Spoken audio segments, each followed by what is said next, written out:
le quería preguntar algo referente, o sea, una pregunta que creo que es sencilla.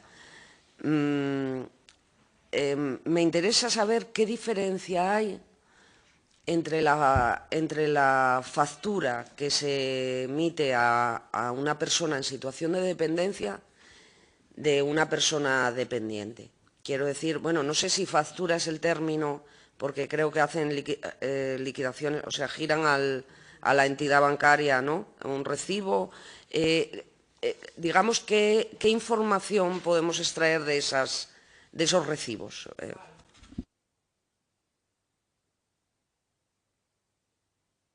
Es la falta de experiencia. Perdonar.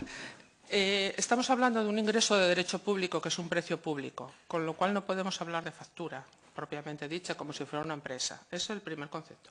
Voy a ser breve en las contestaciones y voy a tratar de ir al grano porque ya que me pasé con la introducción. Simplemente decir que no hay factura.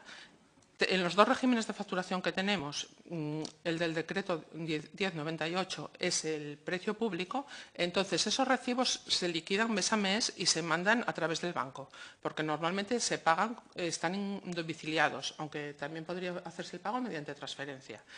En el cargo, en lo que manda el banco a los residentes, como todos recibimos el extracto de notificación de operaciones o tal, en ese recibo que manda el banco a los residentes, ahí se especifica precio público pagado del mes, menos, o sea, importe ingresado, y la diferencia, por tanto, es la deuda de ese mes.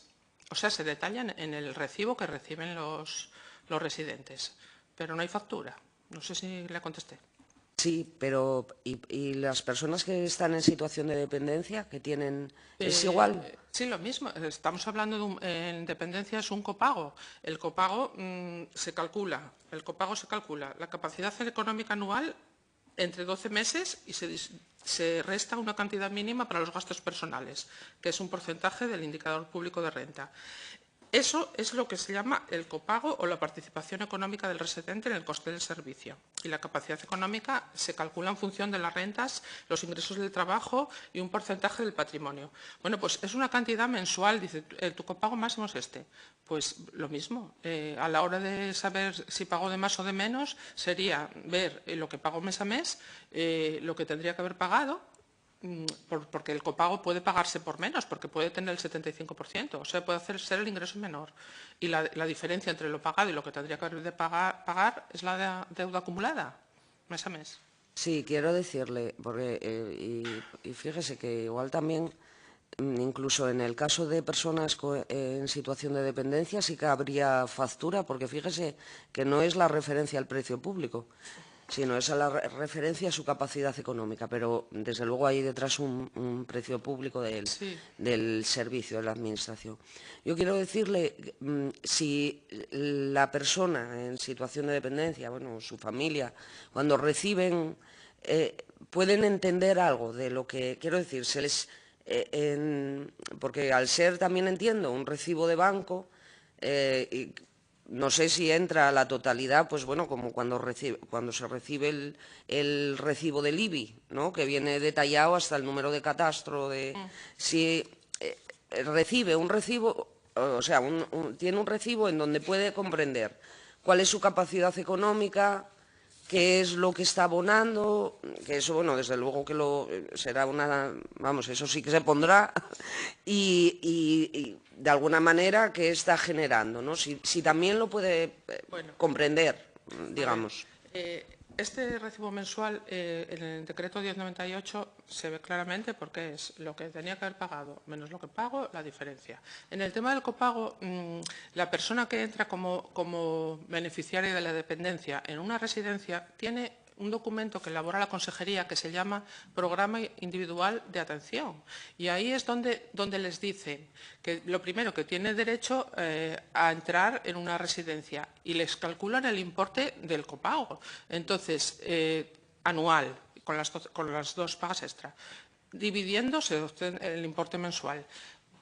tú mes a mes vas pagando, que muchas veces el copago pueden pagar, si no tienen dinero suficiente, pueden pagar el 75%, no la totalidad del copago que les resulte. A ver, os lo voy a leer para no decirlo mal, ¿eh? O sea, si en eso que dije antes, cómo se calcula el copago, la capacidad económica anual menos la cantidad mínima para, vamos a decir, para gastos personales, que es un porcentaje del IPREN, si el copago es negativo, o sea, si la capacidad económica mensual es menor que esa cantidad mínima, el usuario no pagaría nada por el servicio de atención residencial, ni debe nada por él. Y el copago tiene un límite máximo del 90% del precio público.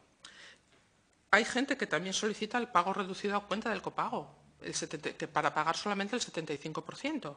Tienen que solicitarlo, es el 75% de sus ingresos sin pagas extras y que no tengan patrimonio líquido suficiente, que eso se mira mirando los saldos de las cuentas bancarias de los últimos meses. Entonces, si solicitan ese porcentaje reducido para el pago, lógicamente cada mes vas a ir generando una deuda, por lo que tenías que haber pagado según tu pago menos lo que pagaste, deuda acumulada. Cualquier persona que se interese y vaya a las oficinas centrales del ERA o pregunte, puede obtener datos de lo que lleva acumulado de deuda o de cómo va su estancia. Solo tiene que ir allí y preguntarlo. A lo mejor no se le dice en el momento o dice, bueno, te lo miro y dentro de unos días te lo digo, porque hay mucho trabajo, hay una persona para atender al público, hay muchísimas visitas presenciales para preguntar, que eso no lo dije antes cuando en la exposición, pero salvo la sección de gestión de la contabilidad, las otras dos secciones, tanto la de ingresos como la de seguimiento presupuestario, tienen un volumen importante de visitas allí presenciales preguntando información sobre los recibos mensuales, sobre la liquidación de deudas, sobre ahora con la revisión extraordinaria que se hizo. O sea, la gente, aparte de todo lo que tiene que hacer, tiene que atender al público. Visitas que, como se pueden imaginar, perdón, sus señorías, no son de 5 minutos, de decir, venga, sí, mira, debes esto, ya está. La gente te cuenta su vida, te dice, pues no lo entiendo, es difícil de entender, yo lo comprendo, porque es difícil de entender para las personas que estamos día a día con este tema. Imagínense para personas de la calle, ¿no? Entonces, esas visitas llevan su tiempo. Se les explica todo lo que se necesitan y se les da información tanto escrita como se publica en el portal del Principado, ahora en el portal de transparencia. O sea, yo creo que la falta de información, que he venido oyendo muchas de las comisiones, que hay falta de información, la gente creo que están informadas suficientemente. Hombre, a lo mejor podría informarse todavía más, pero a ver, el que va por allí se le explica en visita presencial. Y llamada telefónica también hay bastantes. O sea, no sé si contesté la pregunta. Bueno, no quiero enrollarme, pero sí, hombre, no, se agradece mucho lo que aporta. Quiero decirle que la primera información es en esa claridad de la factura, vamos, la llamo factura, pero que es recibo y demás, y que, como bien dice, es muy complejo ya pues en torno a la capacidad económica y demás, pero y conceptos pero bueno, algún tipo de conocimiento así de primera mano, porque tampoco no todas las personas tienen disponibilidad tan siquiera de poder llegar al arzobispo Guisasola o de llamar por teléfono incluso, ¿no? Entonces, bueno. Y una última cosa, a ver si usted la sabe y me puede decir. Porque a usted le tocó también el tema este de la revisión. Me refiero ahora al momento de la revisión de los expedientes estos que hubo que revisar desde, vamos, de nuevo, y hacer la revisión y la liquidación. En esos expedientes le consta que, a ver si usted conoce, porque se habla mucho del tema de lo de los ingresos de la dependencia del Estado, ¿no? La financiación que venía, ha salido aquí en esta comparecencia.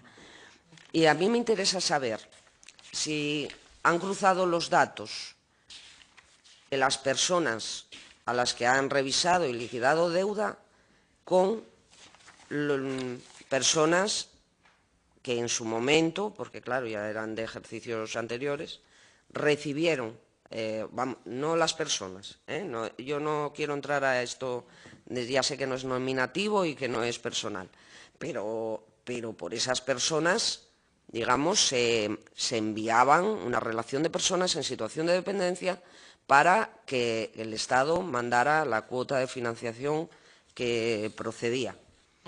Y tenían un nombre, o sea, quiero decir, no era para ellas, pero era a través de ellas que se obtenía esa financiación.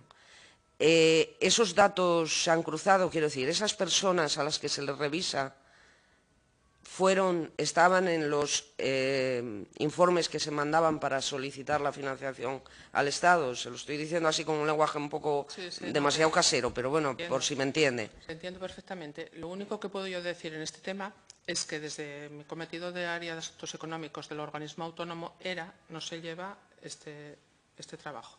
Se lleva desde la Dirección General de Prestaciones y Recursos de la Consejería de Servicios y Derechos Sociales, que es donde hacen todo el tema de la dependencia.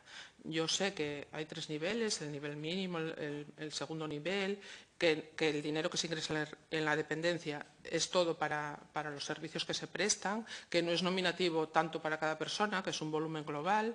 Sé cosas generales. Lo que no le puedo dar es ese detalle, pero cuando venga en la Dirección de Prestaciones y Recursos, todo ese detalle se lo puede dar. Más que nada porque no pertenece al cometido de mi área. Pues muchísimas gracias y no le haré más preguntas.